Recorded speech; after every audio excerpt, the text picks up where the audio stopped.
Hey guys, it's ANicWin, also known as Amy, and happy Saturday. I hope you're having a lovely day. This is a micro home here in Newcrest for you guys. I think it's less than 32 tiles. It's not by much. I think I had space for like 2 to 4 more, maybe, possibly. I don't know. You can see it. I can't. So I built this. There's no backstory or anything like that, but there is a concept, I suppose you would say. I am imagining that a fairy sim might live here. Now, I know we don't have them in The Sims 4, and the only way to really play with that type of storyline would be to download CC or a mod if one exists. I have no idea if they do. I don't play with occult sims, so I don't typically download that type of content, but that might be something to explore. Otherwise, functionally, this is just a normal micro home. Anyone could live here. I don't think the decorations are particularly fairy-esque. Is that a word? It's not. It's definitely not a word, but I'm going to use it anyway. But that was just kind of like who I envisioned being here. It doesn't mean it's like set in stone or that it's the only type of sim that could live here. Does that make sense? Hopefully that does. I am in a little bit of a brain fog. I'll admit that to you guys. I have a cold, as you can probably hear from my voice. I was in Boston. I think I mentioned this briefly last on Wednesday's video. I think I was in Boston last weekend, and I picked this up somewhere along the way. I am very grateful it's not something more severe. But I did get sick. I did my due diligence and I got different tests and things like that done just to make sure I wasn't contagious or sick with something else. I don't know if I can say what I'm referring to, but I think you're all picking up what I'm putting down. And I'm not. It's just a good old-fashioned head cold. At the same time, I have an allergic reaction that I'm like dialing down from. So, okay, we're gonna segue because I'm still traumatized. When I was in Boston, we got there on Thursday. So Friday was our first full day because we flew.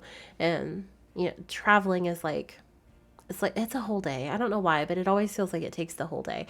So Friday was our first like full day of activities, and we were on Long Wharf. So if you've been to Boston, you know what I'm talking about. If you haven't been, it's what it sounds like. It's literally what it sounds like. But we were waiting for a harbor cruise, which is fancier than it is. It's just a tour on a boat. Anyway, so we were waiting, and I had my contacts in. I typically wear my glasses most of the time. I don't really like wearing contacts if I'm using the computer or something like that.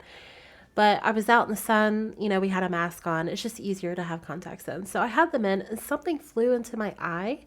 And my eye, not immediately, this was later, but my eye swelled up. Like it swelled shut, and there was a thing happening. And so I FaceTime my mom. I did what every millennial does, and I called mom. And she's a registered nurse. So she knows what she's talking about, and we FaceTimed, and we came up with a treatment plan. But that like kickstarted it all. That was Friday that the spec happened. The swelling happened on Saturday. By Sunday, the swelling was gone, but like I started to not feel great. Like my throat hurt a little bit, and I'm like, well, I have been sleeping with my mouth open. I'm in a new environment, whatever. And then by the time Monday rolled around, it was time for us to fly back. I was like, okay, this is an actual illness. But no, the eye swelling freaked me out. I've never had anything like that happen before. I've had things get in my eye, and I've had to rinse my eye out or whatever, but that was new. That was an experience I hope to never repeat. If anyone, could ensure that happens, that would be great. But yeah, that was slightly traumatic, and I 10 out of 10 would not recommend. However, I would 10 out of 10 recommend that harbor cruise or just a trip to Boston. That was a really, really pretty city.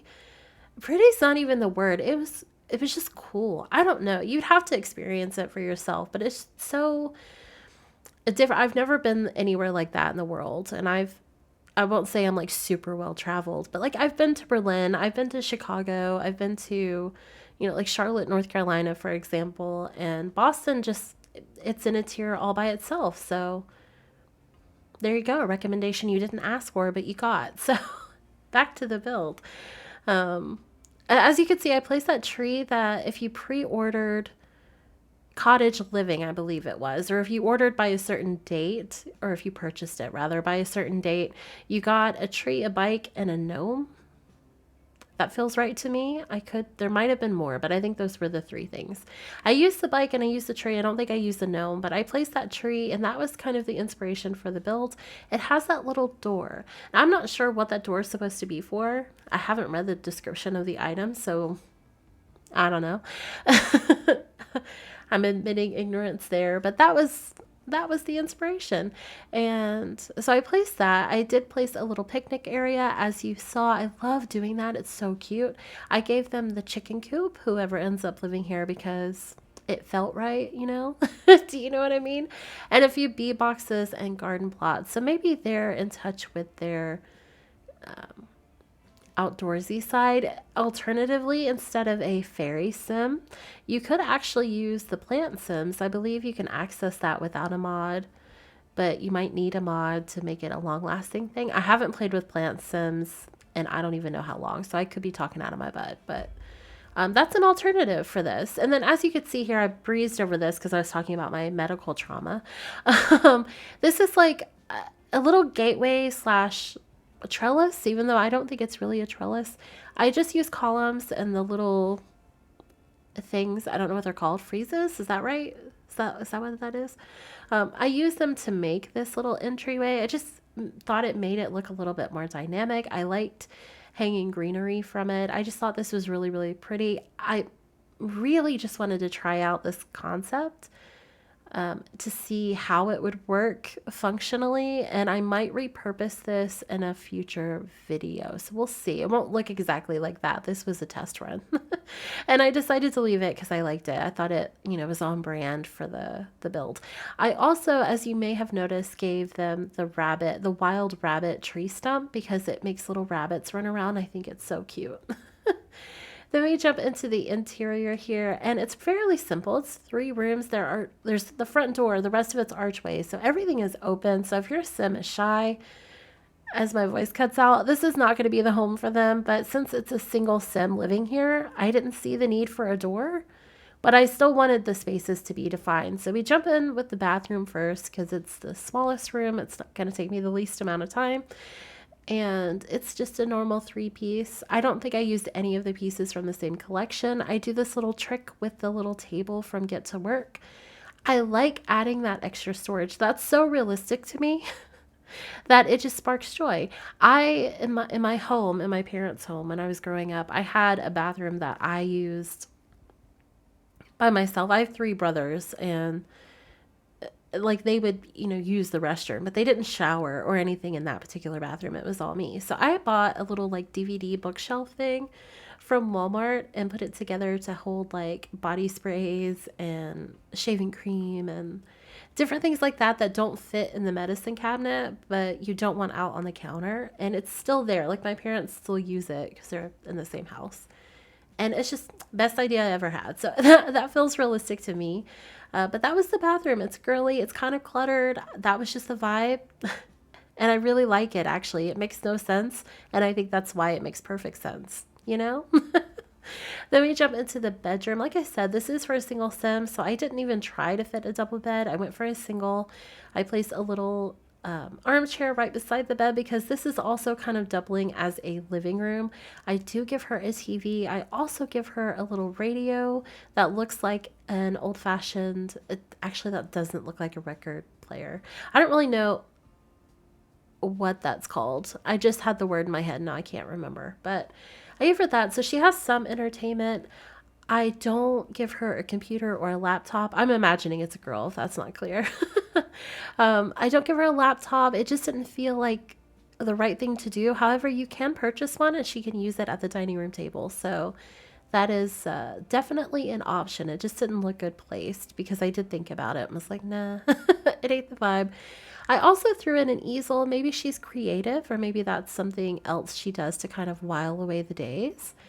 And I use the little wall lights from Cottage Living, and that's pretty much it for the bedroom. Now for this section, I use the same rugs in the bathroom and the bedroom. I tend to do that. I'm a little uncomfortable using different rugs throughout a build lately. I don't know why. I've done it before. I don't know why it's a thing now, but it's really like got me hesitating. So that's fun. That's new. Don't know what that's about. I give her a small dining section. There is enough room to have a guest if she decides, and then we work on the kitchen. So I am really proud of this kitchen. One, I got to use purple, which just, that always sparks joy for me. And two, I love that stove from the Country Kitchen Kit. It's one of my favorite stoves. And three, I placed the microwave underneath the counter or cabinet piece, and that is so realistic to me that I was like, why haven't I done this before? All I did was size down the island countertop and place the microwave on top of it, and then use the 9 key to raise it until it was flush with the bottom of the cabinet piece. So simple, and yet it means so much to me. Now, I will say I have that glitch where if I change like the wallpaper or move a wall or even a roof piece, that microwave will disappear. You can place it back without any issue because I had to do it a couple of times.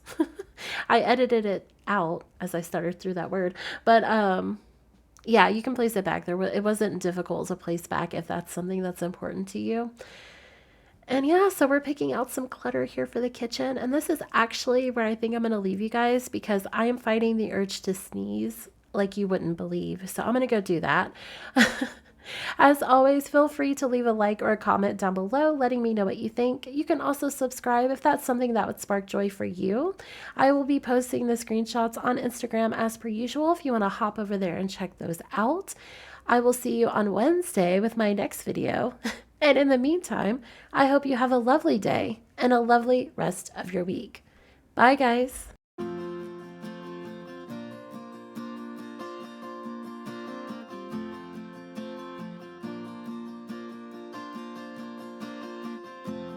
Through the wind,